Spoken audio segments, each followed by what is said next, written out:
welcome to the Dinosaur Store Museum of Dinosaurs and Ancient Cultures. It's good to have you all here today. And I understand none of you have been here, so we're hoping this is going to be a big treat for you. And you're going to start out going into the second floor, and Jack is going to be your guide. He's our museum anthropologist. Okay.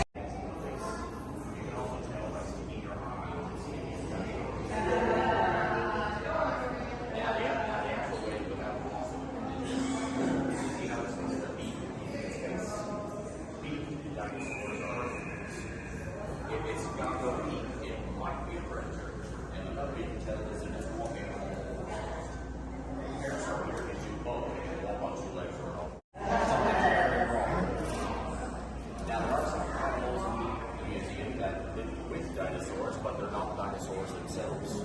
And that would be one of them up there. That's a pterosaur. Pterosaurs, like pterodactyls, are related to dinosaurs, and they live at the same time, but they're not dinosaurs themselves. Dinosaurs, with one exception, are all going to be land animals. They don't fly and they don't swim through the ocean. They can swim, there's a difference between, being able to doggy paddle and swim like a whale. Another thing is lizards. Lizards live with dinosaurs, but they're not dinosaurs either. And what you can tell is you see how lizards always look like they're doing push-ups? Well, they're not doing that because they like to, work out or anything. They're doing that because they're cold-blooded. Cold-blooded animals, their body temperature is reliant on the water and air around them.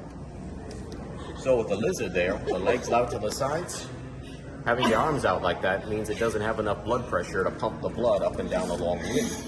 So you could say I have a bone to pick with you now, but I think you get my point. You have a what to clean out? A bone to pick with you. Okay. But I think you get the point here. So this is a fingertip. Fingertip? From this chap. This is an Allosaurus. This would be an animal that lived about 150 million years hence. 150 million years. Mm-hmm. That's a fingertip, huh? Oh, be careful and hold it. Yes, I lost one of my nails. This is fingertip? Yeah. So on your hand, it's the tip of the thumb right here. Oh. So you have the skin and the flesh wrapped around that, and then the claw grows in a cone around it. Wow, dear. But most of the body disintegrates pretty quickly after death. Nice. So that's why only the core of the claw remains. Wow. That right there is only about maybe 1/2 the length of the actual claw. Wow. Half the length. If you look on top of the median, this middle aisle right here, look at the very top, you see that dinosaur's tail poking out?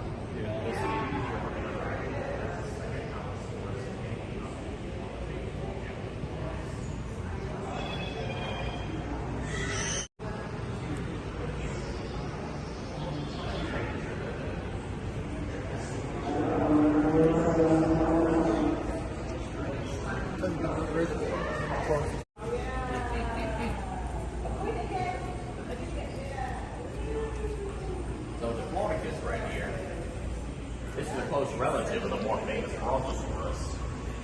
And it's from the same time period too, so you'd often have close relatives living at the same time.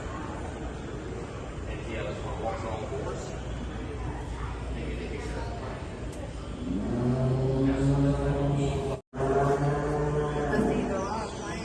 Yep, and they don't chew. Unlike modern mammals, plant-eating dinosaurs don't have molars. They just swallow the food whole, and what they do is they actually have a gizzard in their stomach, just like a bird does. They'll swallow small stones, and the stones in the gizzard grind up the food before it reaches the stomach. They basically chew with their gut. Well, the internal anatomy of a dinosaur and a bird is actually identical. If you look on Allosaurus's chest, right between the arms, at the shoulder, yes, you can see it's got a wishbone. See that V shape? And on carnivorous dinosaurs, they all have a maximum of 4 toes and walk on their tippy toes. They don't walk on the whole foot. So, you ever notice that birds look like they got backwards knees? Yeah. What you're actually looking at is their ankle. Their knee is further up in the leg. So they're not walking on the whole foot like I will. Instead, they're walking on the very tippy toe and the knee pointing backwards is actually their ankle.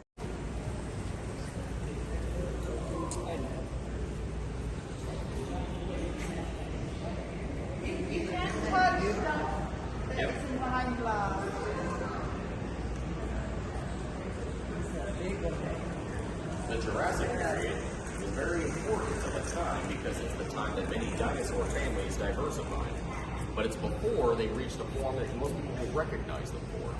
So birds actually cropped up in the Jurassic period too. And this is the first one. Look at a pretty bird. Archaeopteryx is like the great-great-great-grandmother of all birds. But despite being a bird, it's got a mouthful of teeth. It has claws on its wings.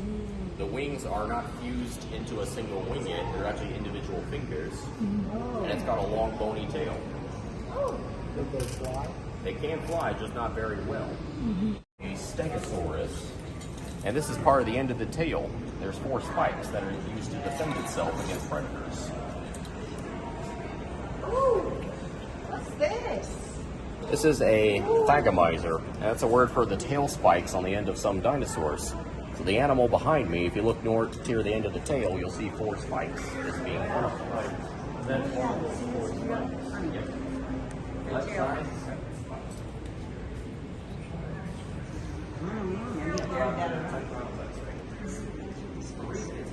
Would attack a stegosaurus, they found one of the back plates on Stegosaurus's back with an Allosaurus tooth broken off in it, so he got bit.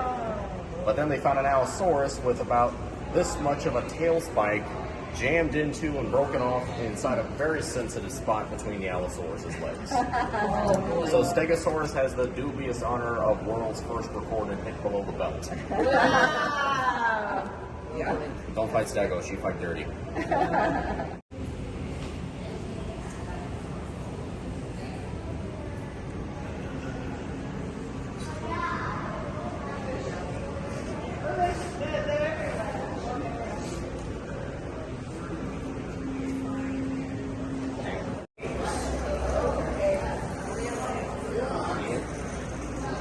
Even gigantic dinosaurs lay comparatively tiny eggs. The biggest dinosaur egg on record was only a little bit bigger than an ostrich egg.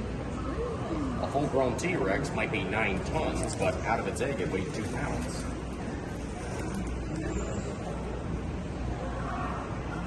My baby, he's newly hatched. Now, that's one of the keys to their size. An elephant, about the size of this Torvosaurus, would be pregnant for almost 2 years to give birth to just 1 baby. Whoa! That's because the mammal method of live birth, the baby has to develop enough to be able to survive outside the womb.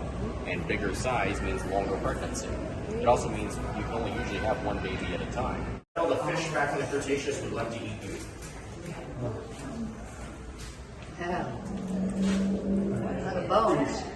This Bones. is the skull of an ancient fish.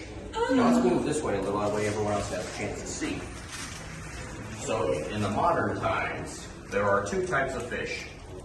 Bony fish and cartilaginous or cartilage fish. Cartilage fish are stuff like sharks and rays. Bony fish is pretty much everybody else. This is part of a third group that no longer lives called placoderms or boneheads. The reason they got that name is they have a cartilage skeleton like a shark, but their skull is made of solid bone and they don't have teeth. Instead, they chop up food with sharpened jaw plates, forming a beak. Crystals are very pretty rust. Most quartz crystals in their pure form are clear. They get their color from a metal oxidizing inside of them. So in the case of amethyst, it's iron. That's what gives it the purple or red hue. Green-colored quartz crystals get it from copper. Blue from cobalt, and other metals can contribute different colors.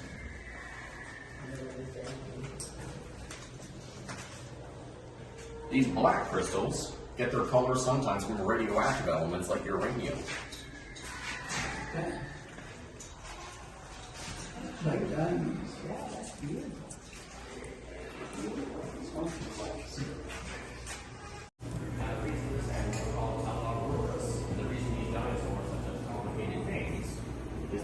Describing something about it.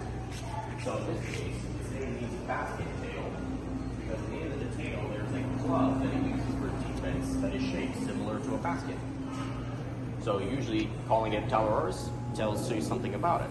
This way, when scientists of different languages talk to one another, they don't have to have regional names for every animal. If I said the word lion to you, you know what I'm talking about. Yeah. But what if you didn't speak English? What if I was from Japan and I called it Chishe? You have no idea what I'm talking about. Or in the case of alligators like this one here, Oh, I'm a dinosaur. well, you look more like an alligator to me. And if I was actually speaking Chinese, I'd say, "La Yulu." You have no idea what I'm just saying. But if I'm a scientist, I'm using the scientific name for, say, this animal, say, Calorurus. You have a Chinese scientist says that to a German one, they both know what they're talking about. So the names are descriptors, be it animals, the trait it's got, or where it was found, or sometimes who found it. This would be the canopic box. Remember all those organs we took out? Those go in jars filled with salts or other kinds of preservatives, and those jars go inside that box. The reason they left the heart in is they thought the heart contained a part of the soul. Keeping the heart in the body kept the soul attached to the body. And the black and white photos to your left were taken from the Howard Carter expedition. We then referenced those photographs and recreated what was inside the tomb as well as the layout and look of it to show you what it looked like when it was fully intact.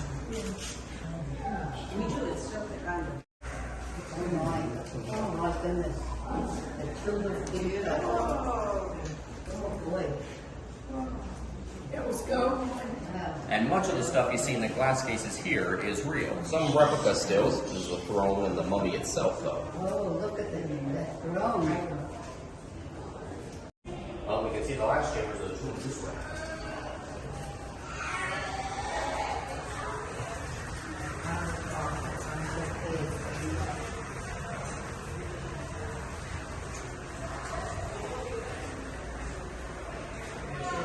He's very young. He was like a teenager.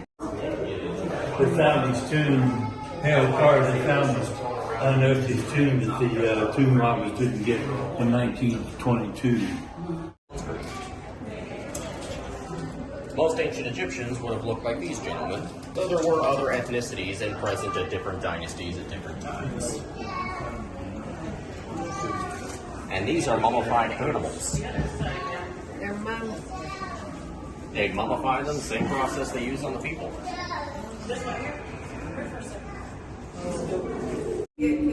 No. Died of sheer stress. I wonder why. This is a copy of the Rosetta Stone as we pass.